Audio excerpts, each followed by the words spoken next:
Hey everyone, Miss Herman here. I wanted to provide you guys with a explanation as we head into taking a look at the document Federalist 10.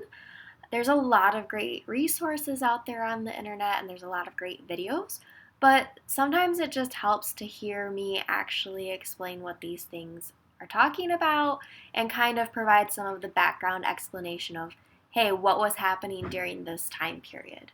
So, without further ado, we're going to get into Federalist 10. So, what was even going on in this time period that we're looking at? Well, we've had the Constitutional Convention already occur, we have the new Constitution written up, the new form of government, and we just need to have enough states ratify the document in order for it to go into effect. With the new document, remember they needed to have 9 out of the 13 states ratify in order to approve. Okay, so we're already seeing some of those differences from the Articles of Confederation, where within the Articles of Confederation you needed unanimous consent among the states. So we're already kind of changing things here.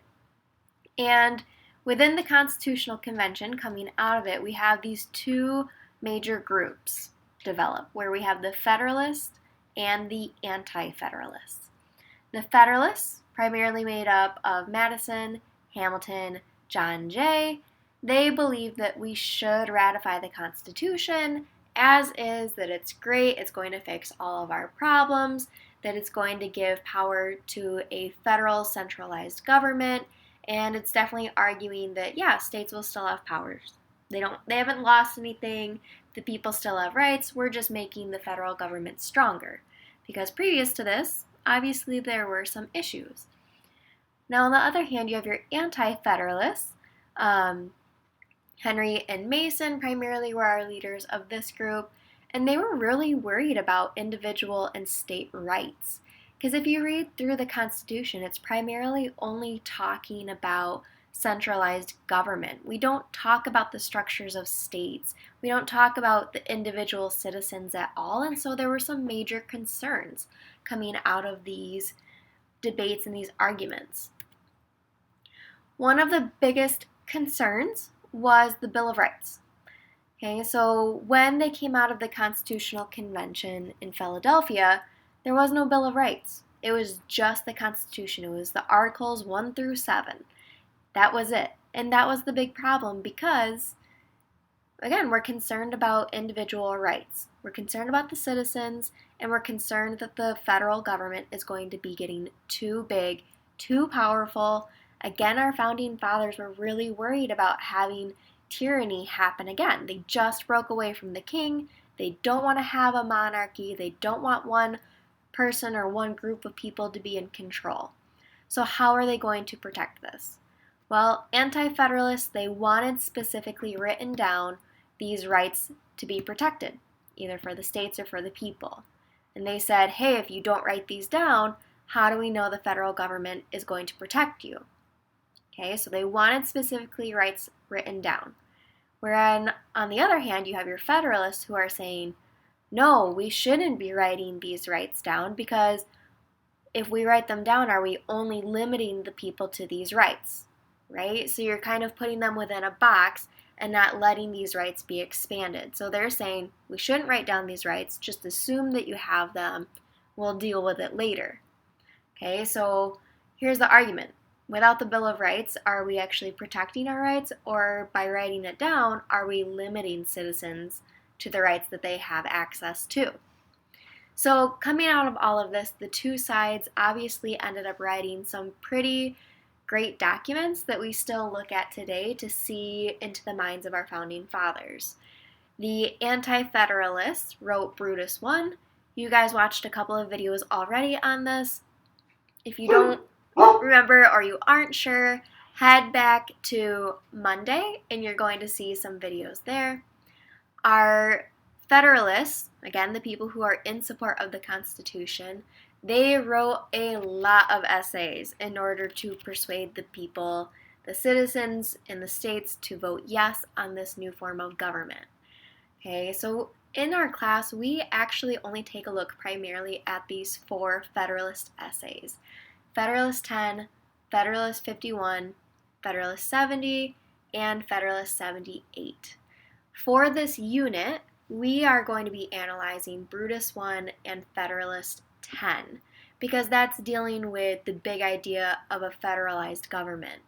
Okay, and this look of factions, all going into trying to argue, yes, let's pass it. The other three Federalist documents we're going to use to back up why our branches of government look the way that they do. So don't worry about 51, 70, 78. We'll take a look at those later in the year. So let's break down Federalist 10. Okay, so this was written by Madison, again arguing the fact that yes, we need to ratify this new form of constitution because it's going to help us. And it's kind of a confusing document when we really start reading it. And so I wanted to help us break down what is he talking about, what is he saying, what's his argument here. So taking a look at Federalist 10, specifically the big subject here is factions. Okay, so taking a look at this image, if you can remember this picture that we have here in the PowerPoint, factions, Federalist 10. Okay, so Madison was really concerned, and everyone was really concerned, that with this new form of government, we are going to have groups of people that have similar interests to each other rise up. And if you have a faction become too strong, they're going to start making decisions for self-interest rather than to help the common man. Okay, so when you have a democracy, are you going to have a group of people come together and end up dominating? So that was one of the big concerns. So right off the bat, Madison says, yeah, factions are inevitable. When you have government, when you have people in control, there's going to be factions, and we can't get rid of them. So how do we help address these issues? Well, this is where he goes back to taking a look at the structures of our Constitution, where he says, yep, we're going to have factions no matter what, but with this system of government that we have created in the Constitution, we are going to slow down any possible corruption, meaning that there won't be enough time for corruption to happen. One person or one group of people won't be able to take over control because of the specific structures of government that the Founding Fathers created within the Constitution. So Madison argues that while, yeah, we have to deal with these factions, the system we've created works the best to fight the rising of one faction. And this system is to use a representative or a pluralist model of democracy, where again you are voting people in to then represent your interests. He never says, let's have a pure democracy. Let's never have a participatory democracy, because that just isn't going to work with the size of country that they've established. Already at this point, the colonies and the states were too big to have a participatory democracy. It just wouldn't work. So the next best system is going to be that pluralist model where you're electing people in, and then those factions are able to debate out what the issues are happening within the country at this time.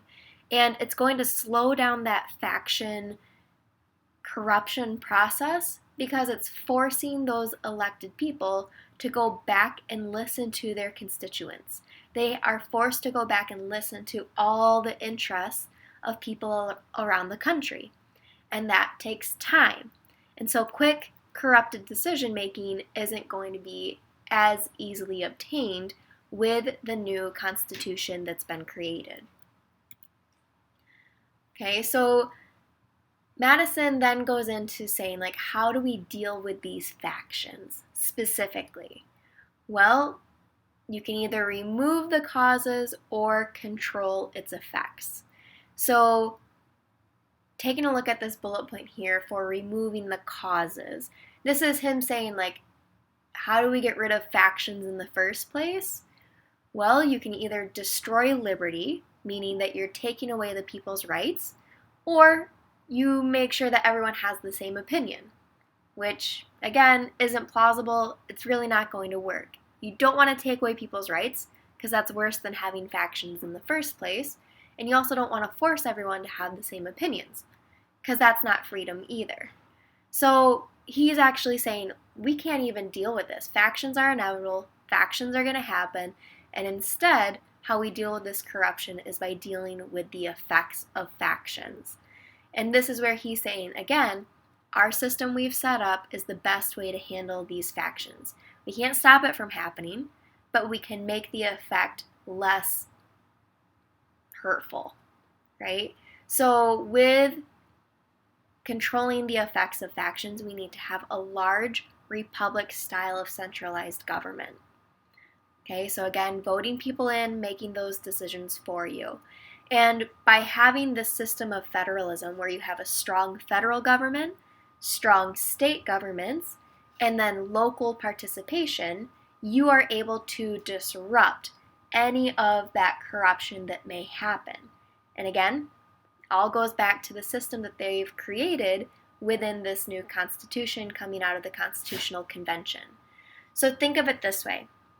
If you have an uprising, say like Shays Rebellion, right? That just happened. They're very concerned about groups of people, these factions rising up.